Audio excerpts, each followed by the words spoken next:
नमस्कार, कैसे हैं आप सब। तो आइए आप लोगों के सामने फिर से हमारा नॉर्मल सब ग्रुप का टॉपिक चल रहा है। तो उस नॉर्मल सब ग्रुप के टॉपिक के ऊपर हम लोग एक छोटी सी थ्योरम है उसे प्रूव कर लेते हैं और फिर उसका एक एग्जांपल देख लेंगे। तो उस टॉपिक को नॉर्मल सब ग्रुप टॉपिक वाला हमारा फिर फिनिश हो जाएगा।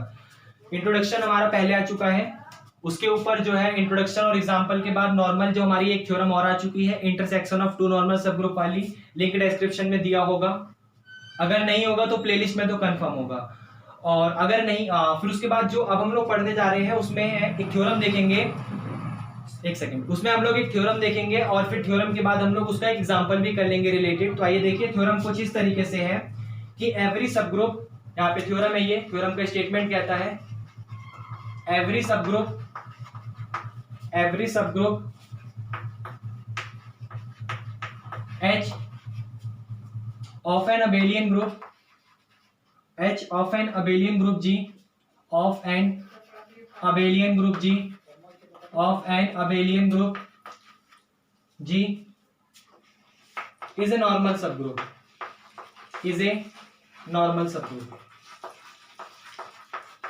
इसका मतलब वो ये कहना चाहता है हमसे कि जो HG होगा या GH जो होगा, इस तरीके से बोल सकते हो, जो GH होगा वो बराबर होगा HG के for all. This implies that कि G इनवर्स बिलोंग करेगा कैपिटल H में for all H belong to capital H। And आप लिख सकते हो कि जो स्मॉल g होगा वो बिलोंग, ये ऐसे लिख सकते हो कि जो स्मॉल g होगा वो बिलोंग करेगा कैपिटल G। स्टेटमेंट देखिए, सॉरी ये स्टेटमेंट था कि आपके सामने मान लीजिए कोई एक सब ग्रुप है जो कि एक अबेलियन ग्रुप का सब ग्रुप है। कोई भी एक जो आपके सामने एक सेट है वो एक अबेलियन ग्रुप का सब ग्रुप है। तो आपको ये बताना है कि वो नॉर्मल सब ग्रुप भी होगा। कंडीशन ऐसे है कि अगर GH बराबर आपका HG होगा, अगर GH बराबर आपका HG होगा, दिस इंप्लाइज दैट, इसका मीनिंग ये है कि GH G इनवर्स हमेशा बिलोंग करेगा H में। कब? जब स्मॉल h कैपिटल H का एलिमेंट हो, इसका मतलब स्मॉल h सब ग्रुप का एलिमेंट हो और स्मॉल g ग्रुप का एलिमेंट हो। अगर ऐसी कंडीशन आपकी सेटिस्फाई हो गई तो आप कह दोगे कि हाँ वो सब ग्रुप आपका नॉर्मल सब ग्रुप है, अदरवाइज वो नॉर्मल सब ग्रुप नहीं है। इसका मतलब वो उसने ये दिया है आपको, ये गिवन प्रॉपर्टी में है कि GH बराबर HG होगा। अगर GH बराबर HG में उसने गिवन दिया हुआ है तो इस पे हम लोग आगे इसको लेके चलेंगे, इसको लेट करके चलेंगे और यहां तक प्रूफ करते हुए आएंगे। तो देखिए हम लोगों ने लेट कर लिया और ये हमें गिवन भी है, लेट भी कर लिया, गिवन भी है कि जो GH होगा वो बराबर होगा HG के। यहां तक तो कोई दिक्कत नहीं है आपको। फॉर ऑल आप ये भी लिख सकते हैं, for all H belong to capital H and small g belong to capital G, आप ये लिख सकते हैं, कोई दिक्कत नहीं होनी चाहिए। उसके बाद देखिए यहाँ पर छोटा सा काम आपको क्या करना है। आप जानते हो कि G एक ग्रुप है और अबेलियन ग्रुप है, तो और G एक ग्रुप है, इसका मतलब हर एक एलिमेंट का इनवर्स जरूर एग्जिस्ट करता होगा, ये बात कंपलसरी है। यहां पर G जो है वो बिलोंग कर रहा है G में, तो मैं यहां से एक बात कह सकता हूं कि जो G इनवर्स होगा वो भी बिलोंग करेगा G में। हां ना में जवाब दो, क्योंकि हर एक एलिमेंट का इनवर्स एग्जिस्ट करेगा। क्यों? क्योंकि कैपिटल G आपके पास एक ग्रुप है, ये समझ आया।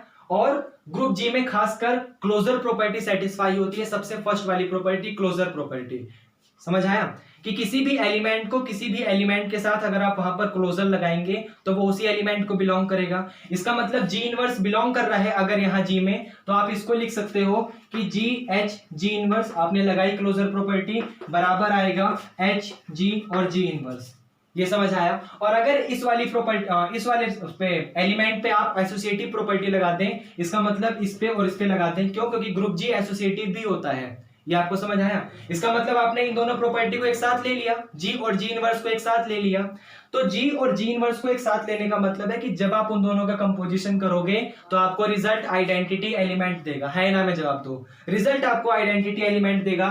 तो आप यहां से लिख सकते हो कि जो GH G इनवर्स है वो बराबर होगा H इंटू में E के, ये आपको समझ आया, वो बराबर होगा H इंटू में E के। और किसी भी एलिमेंट में अगर आपने आइडेंटिटी एलिमेंट की मल्टीप्लाई कर दी, क्लोजर ले लिया उसका, तो आपको वही सेम टू सेम एलिमेंट देगा, क्योंकि अनदर एलिमेंट आपका आइडेंटिटी एलिमेंट है। तो आप यहां से लिख सकते हो कि जो GH G इनवर्स है वो आपका बराबर होगा H के। और ये वाला H कहां बिलोंग कर रहा है? कैपिटल H में। इसका मतलब आप ये कह सकते हो कि GH G इनवर्स बराबर आया स्मॉल h और स्मॉल h बिलोंग कर रहा है कैपिटल H। तो फाइनली आप यहां से इनडायरेक्टली ये कह सकते हो कि जो GH और G इनवर्स है वो बिलोंग करेगा कैपिटल H में। जो ये जी एच जी इनवर्स है वो बिलोंग करेगा आपका कैपिटल एच में। ये आपको समझ आया? इसका मतलब आपने ये दिखा दिया, ये खास तरीके की जो प्रॉपर्टी थी नॉर्मल सब ग्रुप की, कि ये जो एलिमेंट है ये सब ग्रुप में बिलोंग कर रहा है। इसका मतलब आप फाइनली ये कह सकते हो, so we can say that H is a normal subgroup, H is a normal subgroup, H is a normal subgroup of group G, कि जो एच है वो नॉर्मल सब ग्रुप है किसी ग्रुप जी का। क्या करा हमने, उसने हमें अगर बोला था कि जी एच बराबर होगा एच जी के, तो हमने वो ले लिया। हम जानते हैं हर एक ग्रुप के लिए उसका इनवर्स जरूर एग्जिस्ट करेगा, जी इनवर्स। अच्छा क्लियर दिख रहा है ना?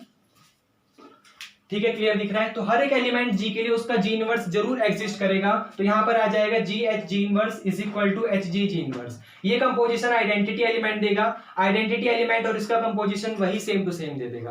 और आप देख सकते हो कि अगर जी एच जी इनवर्स बराबर आया एच के, तो ये वाला एच जो है वो बिलोंग कर रहा है कैपिटल एच मतलब सब ग्रुप में। तो आप इनडायरेक्टली कह सकते हो कि जो जी एच जी इनवर्स होगा वो बिलोंग करेगा अपने सब ग्रुप में। और ऐसी कंडीशन हो गई, ऐसी कंडीशन फॉलो हो गई, तो इसका मतलब जो ये एच है ये नॉर्मल सब ग्रुप है ग्रुप जी का। और आपको यही प्रूफ करना था। ये आपको समझ आया? इसका मतलब आप ये कहना चाह रहे हो कि हर एक अबेलियन ग्रुप जो होता है, हर एक एवरी अबेलियन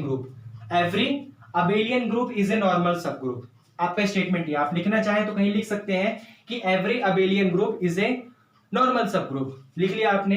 अब ध्यान से सुनिए, यहां पर जब आपने इस बात को लिख लिया, साइक्लिक ग्रुप के बारे में सुना है, जितने भी साइक्लिक ग्रुप होते हैं वो सारे के सारे अबेलियन होते हैं। मैं यहां पर इसको लिख देता हूं, इसी स्टेटमेंट को अब रफ कर रहा हूं।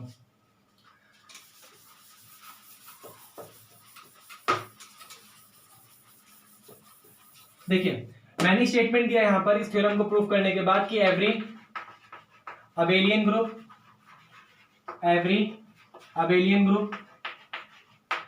इज ए नॉर्मल सब ग्रुप, मैंने ये दिखा दिया कि जितने भी अबेलियन ग्रुप होते हैं वो सारे के सारे नॉर्मल सब ग्रुप होते हैं। यहां तक तो कोई दिक्कत नहीं है। अब मैं ये कहना चाह रहा था कि जो साइक्लिक ग्रुप होता है, जितने भी साइक्लिक ग्रुप होते हैं वो सारे के सारे अबेलियन होते हैं। ये हमने साइक्लिक वाली कंडीशन में बहुत अच्छे तरीके से पढ़ा है, इसकी तो थ्योरम भी प्रूफ करी है, वीडियो अलग से बनी हुई है कि एवरी साइक्लिक ग्रुप, आप इस तरीके से लिख सकते हो कि एवरी सब ग्रुप ऑफ साइक्लिक ग्रुप, या फिर एवरी कुछ भी, एवरी साइक्लिक ग्रुप लिख लीजिए, हम लोग वहां सब ग्रुप समझ जाएंगे। एवरी सब group is an abelian group, अब इस चीज को ध्यान से देखिए, इन दोनों को आपस में कंबाइन करिए। एक कह रहा है कि अगर कोई आपके पास अबेलियन ग्रुप होगा तो वो नॉर्मल सब ग्रुप होगा। कोई भी सब ग्रुप जी आपके पास अगर एक अबेलियन ग्रुप का सब ग्रुप है तो वो नॉर्मल सब ग्रुप होगा। इनडायरेक्टली मैं सब ग्रुप की बात कर रहा हूं। और एक कह रहा है कि आपके पास साइक्लिक ग्रुप जो है वो अबेलियन ग्रुप होगा। इसका मीनिंग दोनों को आपस में कंबाइन करिए, देखिए क्या मीनिंग निकलता है। इसने कहा कि साइक्लिक ग्रुप अबेलियन ग्रुप है और इसने कहा कि अबेलियन ग्रुप नॉर्मल सब ग्रुप है। इसका मतलब वो ये कहना चाहता है कि यहां से रिजल्ट आपका ये आ रहा है, रिजल्ट आपका यहां आ रहा है। इसने कहा साइक्लिक ग्रुप अबेलियन है और इसने कहा अबेलियन नॉर्मल है। इसका मतलब रिजल्ट ये आता है कि एवरी साइक्लिक ग्रुप, या फिर ऐसे लिख सकते हैं, क्योंकि मैं सब ग्रुप की बात कर रहा हूं, इनडायरेक्टली मैं सब ग्रुप की बात कर रहा हूं, क्योंकि नॉर्मल सब ग्रुप टॉपिक चल रहा है तो सब ग्रुप की बात कर रहा हूं। तो एवरी सब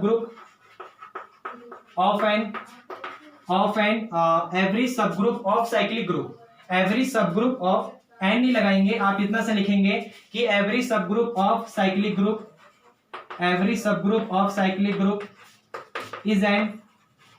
इज ए नॉर्मल सब ग्रुप, एंड नहीं लगेगा, इज ए नॉर्मल सब ग्रुप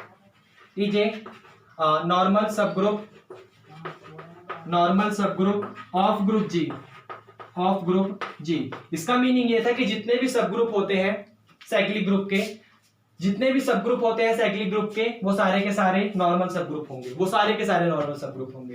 थ्योरम अभी हमने करी थी उस रिजल्ट से, उस थ्योरम से हमने ये देखा था कि साइक्लिक ग्रुप अब नॉर्मल सब ग्रुप होता है। और ये हमने साइक्लिक ग्रुप में पढ़ा था कि सारे के साइक्लिक ग्रुप अबेलियन होते हैं। ये आप समझ रहे हैं? तो इसका मतलब आ गया कि साइक्लिक ग्रुप अगर अबेलियन होते हैं, और अभी अभी थ्योरम में हमने पढ़ा कि अबेलियन ग्रुप नॉर्मल सब ग्रुप होता है, तो आप कह सकते हो कि एवरी सब ग्रुप ऑफ साइक्लिक ग्रुप, जितने भी सब ग्रुप है साइक्लिक ग्रुप के, वो सारे के सारे नॉर्मल सब ग्रुप आपके होंगे। ये समझ आया? एग्जाम्पल के लिए आप सिंपल ले सकते हैं, G इज इक्वल टू, यही बार बार लेता आ रहा हूं मैं, a की पावर 12 इज इक्वल टू ई, या फिर आप ये ले सकते हैं कोई अनदर एग्जांपल, क्योंकि ये हमने लास्ट टाइम भी लिया था। आप ले लीजिए a की पावर 6 साइक्लिक ग्रुप है, जहां पर ये e के इक्वल देगा, और या फिर ऐसे लिखिए इसको, कि G इज इक्वल टू जो है आपका वो A का साइक्लिक ग्रुप है, जहां पर A की power 6 is equal to E देगा। H आपका क्या लिखें, कुछ भी, A स्क्वायर ले लीजिए, A स्क्वायर का साइक्लिक ग्रुप है, और बस इतना सा आपका ठीक है। G आपका साइक्लिक ग्रुप है A का, जहां पर A की power 6 is equal to E देगा, और H आपका साइक्लिक ग्रुप है A स्क्वायर का। इस पे ट्राई करिए और इस स्टेटमेंट को देखिए कि आप सबसे पहले ये जानते हैं कि ये साइक्लिक ग्रुप है। साइक्लिक ग्रुप होने का मतलब ये अबेलियन ग्रुप है, इतना तो आपको पता है। तो आप इसको देखिए एग्जांपल से करके कि ये नॉर्मल सब ग्रुप होगा या नॉर्मल सब ग्रुप नहीं होगा। आप जानते हैं मैं हल्का सा हिंट दूंगा, क्योंकि मैं इसे बार बार करवा चुका हूं एग्जांपल को, तो फिर करवाना समय की बर्बादी है। हल्का सा हिंट देखिए, यहाँ पे G के पास ए स्क्वायर और A की क्यूब, A की पावर 4, A की पावर 5 और A की पावर 6 ऐसे एलिमेंट होंगे, और H के पास आपके पास जो एलिमेंट होगा वो A स्क्वायर, A की पावर 4 और A की पावर 6 का एलिमेंट होगा। इस चीज को आप समझते हैं। तो आप क्या करिए, आपको हमेशा ये दिखाना पड़ेगा कि G इनवर्स जो है वो बिलोंग करेगा कैपिटल H में। अगर आपने दिखा दिया, सबसे पहले तो आपको G के हर एक एलिमेंट का इनवर्स निकालना है। कैसे निकालना है वो आपको आता होगा, साइक्लिक ग्रुप में जाइए, बिना उसके तो फिर रेक्टिफिकेशन वाली बात है, फिर तो नहीं होगा। तो आपको हर एक एलिमेंट G का इनवर्स निकालना है, क्योंकि उसकी जरूरत यहाँ पड़ेगी। अगर आपने कोई भी एलिमेंट G का यहाँ फिल करा तो उसका इनवर्स यहाँ निकालना कंपलसरी है। और बीच वाला H तो एलिमेंट आपके पास 3 है, या तो ये भरोगे H की जगह, या तो ये भरोगे, या तो ये भरोगे। हर एक एलिमेंट के लिए चेक करिए, जैसे हमने इंट्रोडक्शन एंड एग्जाम्पल वाले में समझा था, जो नॉर्मल सब ग्रुप की वीडियो आई थी इंट्रोडक्शन एंड एग्जाम्पल वाली, जैसा हमने वहां करा था सेम उसी प्रोसेस से यहाँ करिए और उसको दिखाइए कि नॉर्मल सब ग्रुप होगा, क्योंकि ये साइक्लिक ग्रुप तो है ही है। साइक्लिक ग्रुप होने का मतलब अबेलियन तो ही है, तो आप ये दिखाइए कि नॉर्मल सब ग्रुप होगा। चलिए इसको होमवर्क में ले लीजिए, HW, ये आपको समझ आया।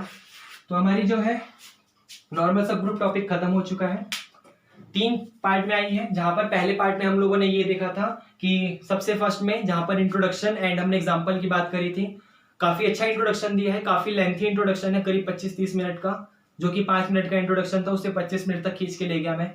फिर भी चलिए अच्छी बात है, ये तो मेरे लिए भी अच्छी बात है, आपके लिए भी अच्छी बात है अगर आप बोर नहीं होंगे, क्योंकि 5 मिनट के इंट्रोडक्शन को 25 मिनट तक देना बड़ी बात है। और एक एग्जाम्पल लिया था वहां पे, बहुत छोटा सा एग्जाम्पल है, मुश्किल से 3-4 मिनट का एग्जाम्पल होगा, बहुत मुश्किल से तो 3 से 4 मिनट या मैक्सिमम 5 मिनट का। और उसके बाद जो सेकंड वीडियो आई थी उसमें हम लोगों ने एक थ्योरम देखा था कि अगर आपके सामने मान लीजिए कोई 2 सब ग्रुप है और वो नॉर्मल सब ग्रुप है, तो उनका इंटरसेक्शन भी नॉर्मल सब ग्रुप होगा। और ये थर्ड वाले में हम लोगों ने ये देखा कि क्या देखा, हाँ, ये कि जितने भी साइक्लिक ग्रुप होते हैं वो नॉर्मल सब ग्रुप होंगे, क्योंकि साइक्लिक ग्रुप अबेलियन होते हैं, अबेलियन नॉर्मल होते हैं, तो इनडायरेक्टली आप कह सकते हो कि साइक्लिक ग्रुप नॉर्मल होंगे। ये आपको समझ आया। तो नॉर्मल सब ग्रुप टॉपिक खत्म हो चुका है, बहुत छोटा सा टॉपिक है, 5 मिनट का, बिल्कुल 5 मिनट का टॉपिक है।